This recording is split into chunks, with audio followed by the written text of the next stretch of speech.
We continue in chapter 3, and some time has passed now since that first reading of the text, and Moses is now living out in the wilderness of Midian. Now Moses was tending the flock of Jethro, his father-in-law, the priest of Midian, and he led the flock to the far side of the wilderness and came to Horeb, the mountain of God. There the angel of the Lord appeared to him in flames of fire from within a bush.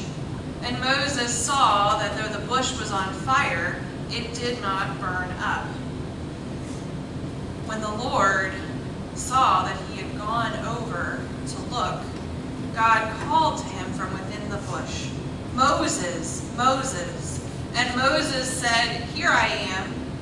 "Do not come any closer," God said. "Take off your sandals, for the place where you are standing is holy ground." Then he said, "I am the God of your father, the God of Abraham, the God of Isaac, and the God of Jacob." And at this Moses hid his face because he was afraid to look at God. And the Lord said, "I have indeed seen the misery of my people in Egypt. I have heard them crying out because of their slave drivers, and I am concerned about their suffering. So I have come down to rescue them from the hand of the Egyptians, and to bring them up out of that land into a good and spacious land, a land flowing with milk and honey, the home of the Canaanites, Hittites, Amorites, Perizzites, Hivites, and Jebusites. And now the cry of the Israelites has reached me, and I have seen the way the Egyptians are oppressing them. So now go. I am sending you to Pharaoh to bring my people, the Israelites, out of Egypt." But Moses said to God, "Who am I that I should go to Pharaoh and bring the Israelites out of Egypt?" And God said, "I will be with you. And this will be a sign to you that it is I who have sent you. When you have brought the people out of Egypt, you will worship God on this mountain." And Moses said to God, "Suppose I go to the Israelites and say to them, 'The God of your fathers has sent me to you,' and they ask me, 'What is his name?' Then what shall I tell them?" God said to Moses, "I am who I am. This is what you are to say to the Israelites. 'I am has sent me to you.'" God also said to Moses, "Say to the Israelites, 'The Lord, the God of your fathers, the God of Abraham, the God of Isaac, and the God of Jacob have sent me to you. This is my name forever, the name you shall call me from generation to generation." The word of God for the people of God. Let's pray. Oh God, this morning we ask that you would help us to hear you speaking, and that when we hear you speaking, we would know that we have found our home in you. We pray this in Jesus' name. Amen. I've been thinking a lot about the question lately, what is home? I've lived in a bunch of different places over the course of my life. I'm not someone who has lived in the same place or the same community. I was born in Connecticut, and I've lived in California, and Kentucky, and North Carolina, and Pennsylvania, and Maryland, and now West Virginia. I thought a lot about the question, what is home? And I thought about this question in relationship to this text today. And as I was doing some sermon preparation at the beginning of the week, I just put a question out there on Facebook that said, "Can you help me understand what home means for you?" And let me tell you, this must have resonated with people, because I got more than 70 people responding to me, telling me what their definition, what their understanding of home is. And I want to share a few of those with you now. Somebody said, "Home is where you're most comfortable, where your family and loved ones can all be found. It's familiar, possibly even routine. It's a place and a sense of place that you know very well. Somebody else says it's where I feel safe. Somebody else said home is a feeling in your gut, your comfort, your people. It's what makes you feel whole. Somebody said any place where you can truly be yourself. Where I am and the people I love, and I have peace. Somebody said sanctuary. Somebody said where you can rest. Somebody else said a place where you are always welcomed, unconditionally loved. Somebody else said home is a safe place. And so the responses went on, various iterations of, it's a place where I feel safe. It's a place where I belong. It's a place where I can be me. It's a place. It's a space, but even more, it's a people. So when we come to this story about Moses coming upon the burning bush, I want to suggest that this is really a story where Moses comes home for the very first time. Let's just think back briefly on what Moses has experienced in his life thus far. So first of all, he is born to a Hebrew woman, and so under this threat from Pharaoh, he is not going to be safe. And by the way, I want to give a little shout out to those two Hebrew midwives, Shiphrah and Puah, who get very little attention, but are really heroes of faith and faithfulness, because they defied Pharaoh at great risk to themselves in order to protect those children, those Israelite children. So we could spend a whole sermon talking about the faithfulness of Shiphrah and Puah. But back to the story of Moses. Moses, he's born and his mother hides him for 3 months, but he's in danger, and so she comes up with a plan, another very wise woman who is clearly thinking and clearly clever. And so she puts Moses in a basket, covers it with tar and pitch so it will be waterproof, and she puts him in the Nile, and then his sister, Moses' sister, watches to see where the basket goes and what happens. And I imagine this is part of the plan the whole time. Moses' mother knows where that basket is going to end up. And so when Pharaoh's daughter comes and takes this baby out of the water, who is there to see and who is there to help? It's Moses' own sister, who says, I can help you. I can go and get somebody to nurse Moses for you, who in fact is Moses' own mother. But Moses, in his early life, he doesn't really have a solid home. You know, he is able to stay with his mother for a time while she nurses him, but then he's brought into the household of Pharaoh and he's raised there. And then he has an experience, like he knows that he is a Hebrew child, like he knows his identity. And he's grown up a bit, and he goes out and he sees the way that a slave driver is oppressing one of the Israelite people. And in his anger, he goes and he kills that slave master. And then so Moses flees to Midian. He flees from any sense of home that he has known, fearing for his own life. And he starts to try to make a home out there. And he marries, and he helps his father-in-law, and in today's narrative in chapter 3, he's tending to his father-in-law's flock out in the wilderness.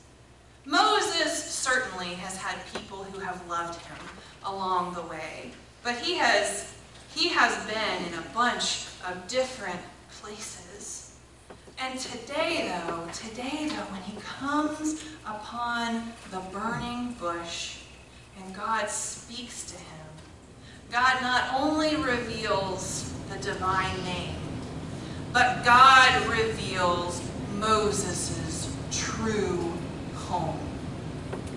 So the very first answer that I got on that Facebook post that I just threw out there on Monday was one from a clergy colleague up in New England. And she said, "It's wherever my people are, home, wherever my people are." And then a couple of other people got on to say, "I was about to post the exact same thing. Home is wherever my people are." This is the definition of home that God gives to Moses in this moment. So, recalling back the story, Moses is out, he sees this burning bush and he's like, "What in the world is this? I better go and get a closer look." And so God says to Moses, "Don't come any closer. Take off your sandals. The place you're standing is holy ground." When God tells Moses to take off his sandals, that is not only a sign of, show some reverence to the divine. It's certainly that. But there's something else that's happening there too. When God says to Moses, "Take off your sandals," that is really also an invitation. An invitation to come home. Much like in today's world, in your house you might have a rule where you don't wear shoes inside the house. You don't. Maybe it's because you don't want to track dirt on the carpet. But a lot of the time, I think it's also something that when somebody comes over, you're like, take off your shoes, come in, make yourself comfortable, make yourself at home. Well, that is a sign of being received into home. And so God says, "Moses, take off your shoes." Like, this is a big moment, Moses. You're standing on holy ground. Not only because I am here, but because you are about to find out what home really is for you. And so, God, through this burning bush and Moses, they have this conversation where one, God reveals God's own name for the very first time. And then God gives Moses a purpose, and God gives Moses a people. God says, I'm paraphrasing here, "Moses, your home is now wherever my people are. And I am there with you." And God says, "Look, I have seen the way my people," who are now your people, Moses, "I've seen the way that they have been suffering in Egypt. Well, guess what? I have a plan for you. And Moses, this is not going to be easy for you, but I am going to send you, home to your people who are my people. And you are going to lead them out. Because really, I'm the one who's going to lead you out." In this narrative today, Moses is introduced to his new home. And his home is wherever his people are. And so Moses, after this, we've probably seen the various movie renditions, heard the story in Bible school. Moses goes back with his new family to Egypt and begins to tell and to make a reality that narrative of God leading God's people out of oppression, out of slavery. And that's not an easy journey. There's a lot that happens. And even once Moses and the people of Israel leave Egypt, once they crossed that sea, they're wandering in the desert for 40 years. It is not easy sometimes to be at home in the family of God. When God welcomes Moses in and says, Moses, here is your home, he doesn't say, so, sit back and get comfortable because peace and prosperity are yours right now. He says, no, your home is where my people are. And my people, they're going through something right now. They're going through something difficult. And so your home is wherever they are. Archbishop Desmond Tutu has really popularized this concept called Ubuntu. And when he writes about it, he says there's not really a good Western translation of this concept, but it's been a really significant part of the healing in South Africa that's had to take place since apartheid ended, and it's obviously still a huge, lengthy process. But this concept of Ubuntu is one that Archbishop Desmond Tutu talks about. And he says it's really hard to define. And sometimes, like when you praise somebody, you say, like, this person has Ubuntu. They are hospitable. They are kind. They are compassionate. Really, what Ubuntu means is we recognize that as human beings, we are bound up together. We are kind of like in this bundle together. And so when one hurts, the whole hurts. When one is joyful, all are joyful. This is what God gives to Moses in this moment. He gives him his people, with whom he is now inextricably bound up with. And this people are now inextricably also bound up with God. I am the one who will be. Home. Home. When we talk about the people of God, when we talk about the church, the community of faith, that, in many ways, is our home. The church, believers, they are our people. And so God, just like he called Moses into an identity and into a purpose and into life with a people with whom he was inextricably bound. When we say yes to Christ, Christ invites us into the same thing. He says, take off your shoes, come home.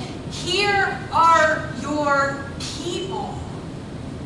And so that does not negate our families of blood or our families of our choosing.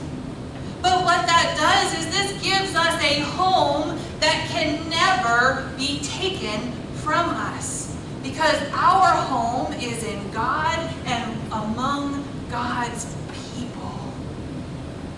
God says to Moses, take off your sandals, for the place where you are standing is holy ground.